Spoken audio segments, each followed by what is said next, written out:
militante de varias décadas en la izquierda nacional que está elaborando una importante obra de los movimientos nacionales y populares. ¿Cómo está, Fernando? Bien, muchas gracias por invitarme, Raúl.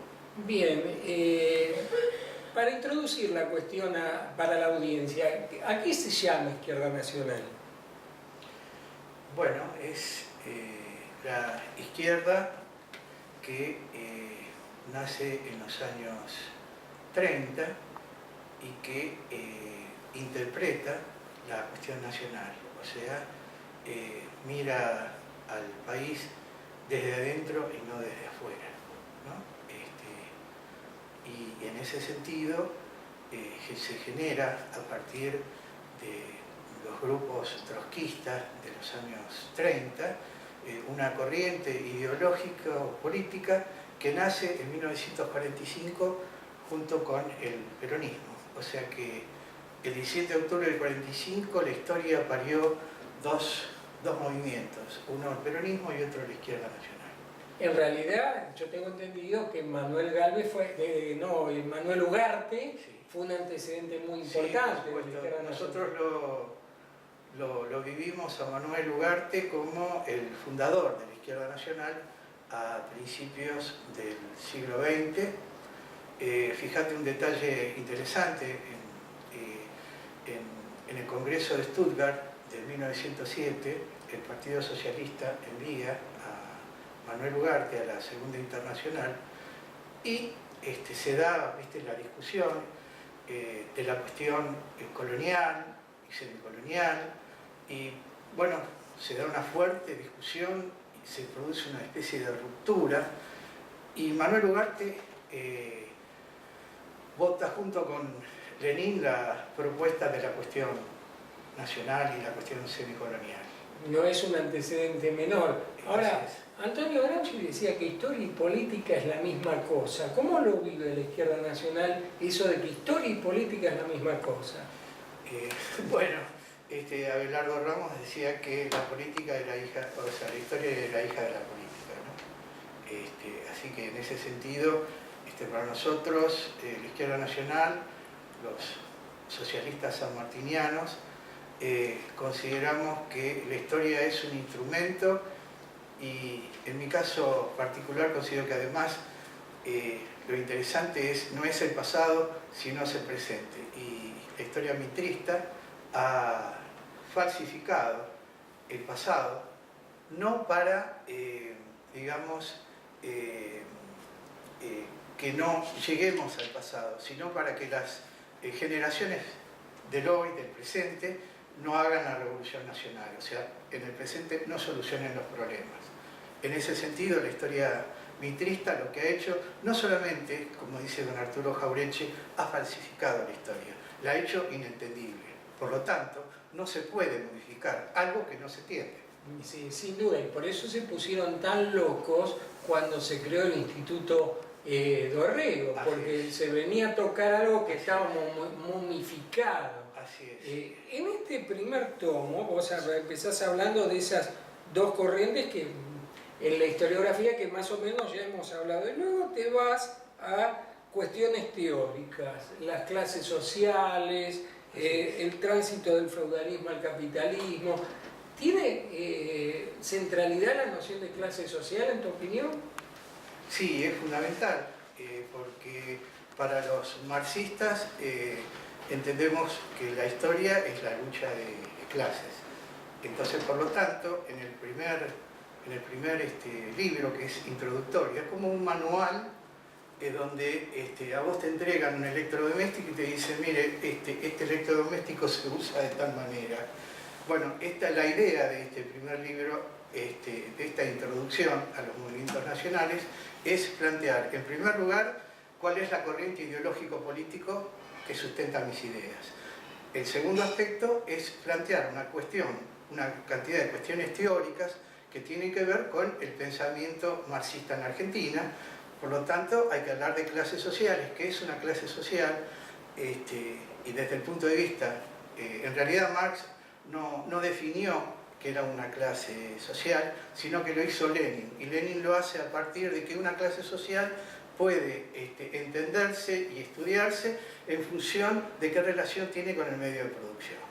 Entonces, en función de eso, podemos decir que el campesinado y el terrateniente, el medio de producción, digamos que está ahí en el medio, es la tierra, ¿no? Y el proletariado, digamos dicho, a grandes rasgos. Después, la izquierda nacional ha hecho un estudio de las clases sociales en nuestro país, que no son lo mismo las clases sociales y el desarrollo del capitalismo y los movimientos nacionales en los países donde se hicieron las revoluciones nacionales que en la periferia. Por eso yo señalo que una cosa es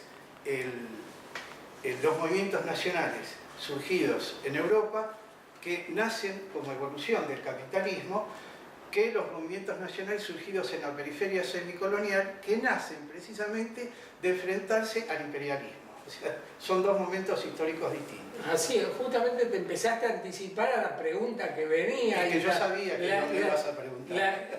Ese es un rasgo que me parece que no te enaltece. Adivinar mi pensamiento es típico de las esposas. Creo que eso... No sos mi tipo de hombre. Claro, porque ahora tenemos el matrimonio igualitario, ¿viste? Sí, Yo sí, todavía claro. no llegué a esa instancia, pero bueno. La pregunta siguiente es lo mismo una política de izquierdas en un país central que en un país periférico? No, mirá, la internacional, la tercera internacional, que rompe con la socialdemocracia, en su cuarto congreso elabora las tesis de Oriente, ¿no? Y en las tesis de Oriente establecen que los partidos comunistas en los países centrales, allí la contradicción fundamental se daba entre la burguesía y el proletariado. Mientras que para los países semicoloniales recomiendan que los partidos comunistas ingresen a los movimientos nacionales, defendiendo los intereses de los trabajadores y al mismo tiempo intentando hegemonizar la conducción del movimiento nacional. Tuvo sus idas y vueltas eso, porque Así es. En la década del 20 obligaron al Partido Comunista Chino a disolverse en el Kuomintang y los Sí, masacraron. después de la muerte de Lenin, lamentablemente, la revolución de la Unión Soviética no fue la mejor expresión de la revolución bolchevique de 1917. Pero hay algo fundamental que acá hay que señalar, y es que en ese sentido yo aclaro que los movimientos nacionales o los frentes nacionales tienen dos tipos de conducción en las periferias. Las conducciones nacional burguesas, por ejemplo el Kuomintang o el peronismo, que levantan tres banderas nacionales. Kuomintang se funda en 1912, y las banderas que levanta Sun Yat-sen son similares a las que levanta el peronismo en 1945. Nada más que dichas en chino. Me puedes imaginar la marcha peronista cantada en chino, sería bastante complicada. Así es, y Sun Yat-sen solía cambiarse, creo que se cambió 35 veces su nombre porque estaba en la clandestinidad. Así que el historiador de Sun Yat-sen hay que darle un premio realmente para poder ubicarlo. Sí, ahí la diferencia entre los movimientos nacionales conducidos por la burguesía y los movimientos nacionales conducidos por los revolucionarios marxistas, que le agregan una cuarta bandera a esas tres, que es el gobierno obrero y popular, con la cual se sostienen las otras tres banderas. En el caso de la izquierda nacional, levanta esa cuarta bandera, pues considera que el movimiento nacional ha sido en el siglo XX derrotado en tres oportunidades, precisamente porque desde nuestro punto de vista le faltaba la cuarta bandera. La bandera de la conducción obrera, obrera y socialista. Así es. Otra pregunta que te quiero hacer es el hecho de que los movimientos nacionales en el mundo periférico reivindican la lucha anticolonial. ¿Es posible plantear, como planteaba en algún momento Marx, que la subordinación colonial podía ser progresiva para ese país, como dice Marx con respecto a la India, que la India vivía, gracias a la colonización británica, la única revolución social que había conocido, o los movimientos nacionales y populares son, por definición y por principio, rotundamente anticolonialistas? Bueno, esa fue la discusión que se dio precisamente en Stuttgart. Ahí se rompe esa concepción. Marx, desde el punto de vista de la izquierda nacional, también se equivocó y, por ejemplo, Engels sostenía que la invasión de Estados Unidos a México era progresiva porque eso iba a llevar el capitalismo a México, cosa que no ocurrió. Ocurrió, le llevó el capitalismo a México en su peor cara. Sí, sí, le llevó el capitalismo norteamericano, o sea, la subordinación.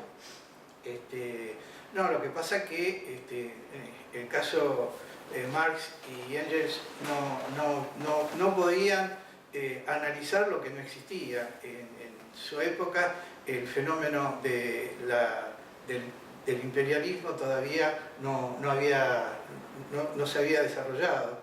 Entonces, bueno, Marx analizó la cuestión en la Inglaterra del siglo XIX hasta 1870 aproximadamente. Llegó a anticipar la existencia de monopolios, pero el que teorizó la existencia del imperialismo del siglo XX como un fenómeno nuevo tipo fue Lenin, siguiendo a Hobson y Hilferding, economistas socialdemócratas. Así es. Bien, en el próximo bloque vamos a hablar del segundo tomo. Te agradezco en principio tu presencia y tu paciencia frente a mis intervenciones por 3 bloques más. Bueno, muchísimas gracias.